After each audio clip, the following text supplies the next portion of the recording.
As the Russian rearguard pulled back from Kiev, Ukrainian troops yet again were waiting.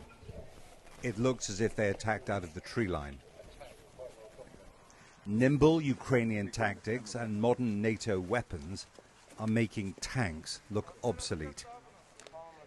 At least one charred body of a Russian soldier was inside the wreckage of his vehicle.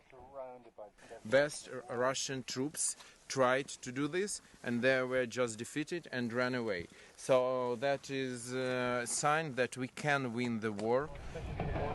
The road into Bucha was littered with war debris. Ukraine has saved its capital, but Russia is much better positioned in the east and south. Winning for either side is a long way off. Russia's defeat around Kiev may have started on this suburban street in the last few days of February, just after the invasion. A long column of Russian armor was destroyed as it pushed forward towards the capital. These were elite airborne troops, mostly in armored vehicles light enough to be carried by aircraft. Once again, anti-tank weapons and attack drones made them no protection at all. This is the graveyard, one of the many graveyards of Russian hopes for capturing Kiev. It was early in the war and they were advancing. Then the ambush happened. Panic must have ensued. Look how this armored vehicle has ended up ramming that one. They had no idea what the Ukrainians had in store for them. Young conscripts ran away, begging, local people said, not to be turned over to Ukrainian territorial defense. A neighbor who called himself Uncle Hrisha said, "I felt sorry for them. They were so young, 18 to 20, with their whole lives ahead of them." It looked as if the Russians, as they prepared to pull out of Bucha, had no such pity. At least 20 dead men, some with their wrists tied, were lying in the street as Ukrainian troops entered the town. The mayor said they'd buried 280 people in mass graves. How's everything? Yeah.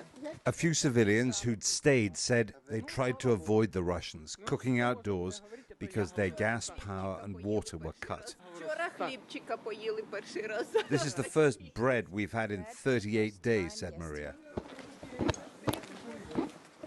The Russians systematically broke down doors to loot flats, they said. While they stole valuables and food, the soldiers made them sit in the cellar. A few miles away, the trail of devastation leads to Hostomel Airport. It was fought over from the first day of the invasion, when Russian airborne troops landed to use it as a base for a push into Kiev. The world's largest transport plane was destroyed early on. An enormous amount of national pride was wrapped up in this huge aircraft.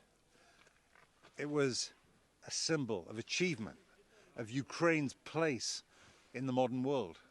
And now it's a symbol of what's happened to the country. The Russians insist they never wanted to capture Kiev. The evidence is that they were stopped by more effective, determined Ukrainian troops. Leaving the battlefields around Kiev simplifies Russia's new objective, a spring campaign in the east, another attempt to break Ukraine's will to fight. Jeremy Bowen, BBC News, Hostomel.